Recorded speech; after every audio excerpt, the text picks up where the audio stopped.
Dave Meltzer with Entrepreneurs, the Playbook. I am so excited. Every once in a while, I get a true coach here at SoFi Stadium, greatest stadium ever created. And Darlene Santori, she is Coach Dar. You are the coach that I need the most. It's the mindset, the heart set, the handset coach that allows us to reach our potential. It's one thing to coach skills and knowledge. It's another to combine desire and the execution on that desire that just blows me away. Thank you for joining me here on the Playbook. Thank you so much for having me. I was just saying, I'm here often for the game, but I never get to come and talk to you. How cool is this? Yes, for an interview. So thank I know. you. Well, it's probably more valuable to me than what you even give those players, because you are one of the best mindset coaches in sports.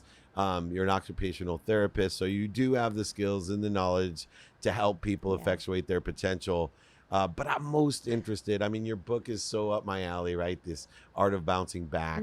I'm known for the ability to bounce back. I always tell people you can't be a bounce back person unless you screwed up royally. That's right. Because there'd be nothing to bounce back to or from. You got to really screw up to be known for bouncing back. You have to have some adversity. Yeah, you do. Yeah. And mine, I'm accountable for, but have learned through a lot of what you do. You're one of the best speakers that I know, inspiring so many people. But it's not just the inspiration, because a lot of people can be a cheerleader. That's right. It's actually the content that resonates with me. And on 3 levels. And I want to talk about each of these 3 levels. Okay. There's an intelligence level. You have an academic background like me. You actually have knowledge and skills. There's the intuitive level in which you teach. Very. And then the inspirational level, which allows us to have that resonation. So let's start on just the pragmatic intelligence of occupational therapy and mindset. What are some of the key components that we can practice in a pragmatic way to increase our muscle of mindset? So much about this is really mindset. Is a lot of it is reframing. And when you really practice, so when you hit adversity, it's being able to reframe a situation. So when a player has in the middle of the game and they're sitting there and they're saying like, that play was awful. And then they start doubting themselves, just like any of us would do. So work doesn't go well, a pitch doesn't go well, marriage, and you start doubting yourself. I always say to people, let's reframe that. So maybe the play was messed up. Maybe something happened in the marriage. Maybe something happened in the business. Let's own it, accountability. But then we're going to reframe it. And then we're going to say, hey, your skills and talent didn't get taken away from you. It's a situation. It's not a bad life, a bad career, or it doesn't mean you're never going to have a great relationship again. Once you take accountability and reframe it, you could move forward from it. But and you should write this book as well, called The Art of Reframing. Yes. Because some people, they go way too far, in my opinion. One of my friends is Gary Vaynerchuk, and I laugh because he's the king of going too far on reframing. Like, I don't think it's as valuable. It probably does help, but it's like, at least I'm not dead, right? Like, but some people think of reframing. It's like, okay, there has to be a context. There has to be accountability in it too, and awareness. So part of this too is emotional intelligence. We have to have emotional intelligence, so we have awareness to how did the situation happen, so it doesn't happen again. Right. So you're right. You have to, but everything is about that EQ to have awareness of how to fix it. I know, and adaptable intelligence as well. So we've covered some of the aspects of intelligence. And if you want to learn more, please read or listen to and watch Coach Dar, because she's incredible. And she gets into a lot of great detail that, fortunately for me, I wouldn't be able to get to all my interviews today if I went that deep.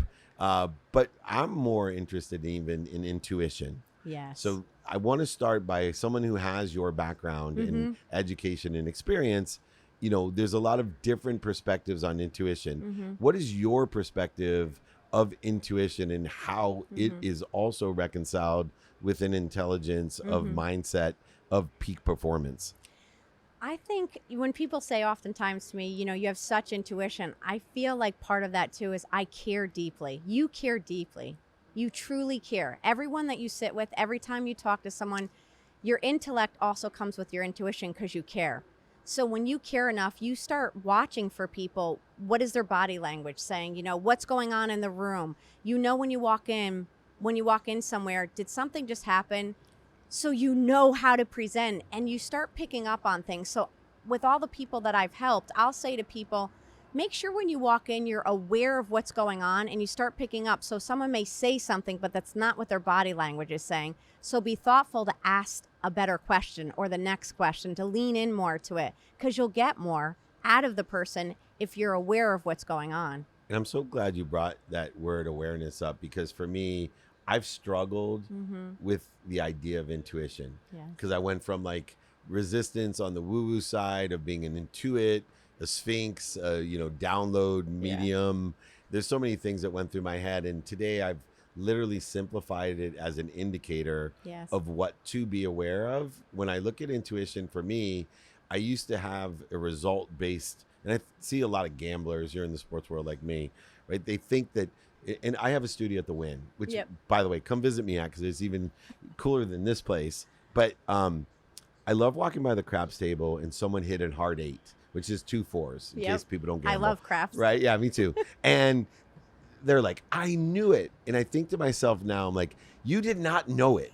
Your intuition made you aware of it somewhere during your play. Right. And now on the 8th roll or the 18th roll, it's now hit. Yes. And you now have discredited intuition by putting some sort of outcome that is impossible. A man-made outcome is impossible to be directed to exactly the indication of awareness that, hey, in a certain amount of time, we can't tell you what, because time's man-made, that you should be aware of or pay attention to this thing that you're resonating with. Right, right. How do we determine, especially in the realm of sports, when we get an awareness, an intuitive thought that prioritize this for this game, this week, this career, or this life?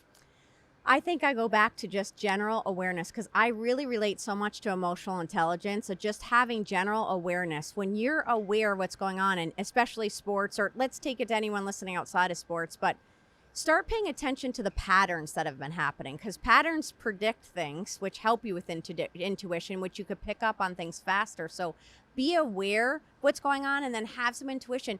You get a gut feeling, but you also will pick up on patterns when things are happening. Your intuition will go, tune in on that.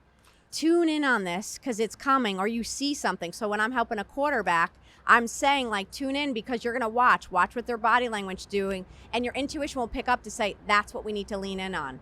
That play is going to happen. This is going to occur. So your awareness will indicate, and your intuition will go, oh, we've seen this, because it's pattern recognition oftentimes too. Yeah, it's interesting in sports how it really plays a big role. And I started working mindset with some golfers.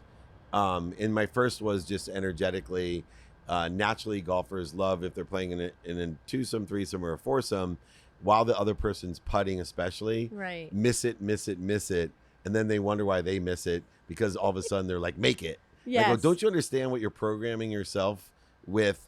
But within the context of understanding awareness is also inspiration in spirit. And it takes a gratitude of the future. It takes a faith in even believing you as a coach that the intelligence and intuition of what we're doing, and hopefully we are marrying a high level of skills and knowledge with our desire. But a lot of great athletes that I've represented, and I'm thinking too of my closer relationships, Ryan Leaf and Jeff George, had incredible talent, but they interfered with their spirit, their inspiration, and they didn't realize that instead of focusing in on trying to get better, all they really should have been focusing in is, what am I doing to interfere with this source aligned with my skills and knowledge? How do you help, especially athletes, hyper competitive, a lot of times scarce and comparative in nature, to what other people may define as getting out of their own way, but as I define it, to identify what they're doing to interfere with their potential instead of trying to reach a potential that they already have? So oftentimes I'll take them through. So if they keep coming off the field, or they're coming off the ice, and there's this, the first thing they say is negative, I'll say you have to have awareness, because you literally are stopping yourself and you're feeding what you're self-sabotaging at this point. And so I said, if you don't believe it, what you focus on, you start to feel, and you start to perform it. And so you keep focusing on what went wrong instead of, well, what went right? Let's pick up what we need to fix, but look at all that did go right. And so I shift it to say, and then I say to them also, you're the 1%er. You can't, this is a lull right now. This doesn't mean you're out of the league. And so let's shift that. And that's where the inspiration comes, where I start giving them what I call pep talks. And I start giving them a pep talk because I start to help them. Honestly, most people I work with is regaining confidence, helping them regain confidence, inspire them to believe in themselves again. Because we all start doubting ourselves, no matter who we are at times. And just to finish up, one of the things that I learned from you is this idea of looking for what you want, not for what you don't want. Yes. And it's applicable, of course, internally with this confidence and inspiration of self and worth and all the things that we question at the highest level of performance. But I also find it extremely useful in relationships of others. And I found it is particularly valuable in my marriage I'm married to this extraordinary woman, and I spent a period of my marriage, I've been married 26 years in a couple weeks, looking for what I didn't want. Like silly things. Yes. Like the shoes left on the staircase, not like the incredible kindness, confidence, like these unbelievable qualities. But I literally focus in on the shoes on the staircase, not like the extraordinary beauty inside and out that I've been blessed to be partnered with in an intimate way for 26 years. And it almost ruined my marriage. Yes. And I see people ruin themselves in their relationships with that. How important is it to look for what we want? I'm so glad you shared that, because in relationships, friendships, marriages, business relationships, it's the 80-20. The 20% that doesn't go right, we focus on that instead of the 80% and went right well. And if we would just shift to look at the 80% that person does beautiful, that they bring to the table, that they inspire us to, that they're self-serving about, we would be so much happier in our relationships and in the world around us. But society, often we're focusing on the problems, we're focusing on what went wrong. So if we could shift our mindset to start seeing the beauty that's around us and within us, we're going to be happier. And I would assume that goes right along with reframing. Absolutely. Back to intelligence, leading to the intuition, raising the awareness of what truly inspires us, what we love, the light, the love, and the lessons that exist in everyone, every situation, every game, every swing, and of course, every interview. Coach Dar, it's Darlene Santori. She's been inspiring me for years. If you haven't checked out her videos, her books, her speeches, you are missing out. Look for what you want. I want Coach Dar. She's helped so many, and she'll help you as well. This is David Meltzer, sitting up on top of the field for once with the incredible coach here on Entrepreneurs, the Playbook.